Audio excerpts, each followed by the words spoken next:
Le tournant de 1942. Hitler, qui avait déjà dû aider Mussolini en Grèce, doit aussi envoyer des troupes en Afrique du Nord pour soutenir l'armée italienne qui tente de s'emparer du canal de Suez en Égypte, contrôlé par le Royaume-Uni. En octobre 1942, la victoire d'El Alamein en Égypte, puis le débarquement anglo-américain en Afrique du Nord française en novembre, obligent les forces de l'Axe, Allemagne et Italie, à reculer jusqu'en Italie. Sur le front Est, la ville de Stalingrad, au nom symbolique, est l'enjeu d'une longue et difficile bataille, finalement remportée par les soviétiques entre août 1942 et février 1943. Stalingrad est le tournant de la guerre en Europe. C'est un coup d'arrêt pour l'avancée allemande et le début de la contre-offensive russe dès la capitulation des forces allemandes de la ville le 2 février 1943. C'est la première fois qu'une armée allemande capitule. Toutefois, l'avancée est difficile pour les Russes. Ainsi, Leningrad n'est sauvé, libéré, qu'en janvier 1944. Dans le Pacifique, les Japonais subissent leur premier revers depuis le début de leur politique d'expansion. C'est la bataille de Midway en juin 1942, puis celle de Guadalcanal en décembre. Désormais, la puissance industrielle américaine, le manque de ressources des forces de l'Axe vont permettre de regagner les territoires perdus plus ou moins rapidement. La victoire des Alliés. Le recul de l'Axe commence en Afrique et se poursuit en URSS. Elle se poursuit vers l'ouest. Les Alliés veulent ouvrir un nouveau front pour soulager les Russes. Les Alliés débarquent donc en Sicile et ensuite en Italie du Sud en 1943.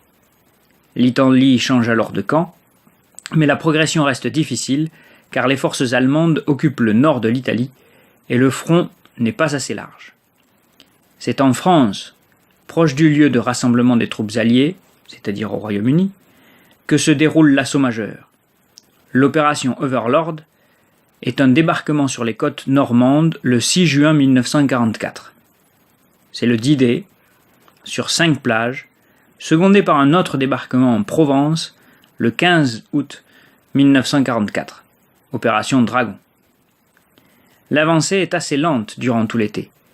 Ainsi, Paris n'est reprise que le 25 août 1944.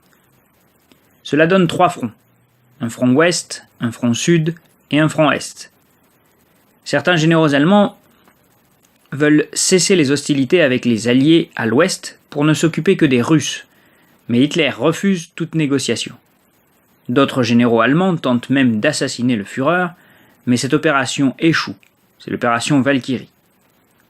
Américains et soviétiques font leur jonction sur l'Elbe le 26 avril 1945. Berlin est assiégé par les Russes. Hitler s'enferme dans son bunker avant de se suicider le 30 avril, suivi par les principaux chefs du parti.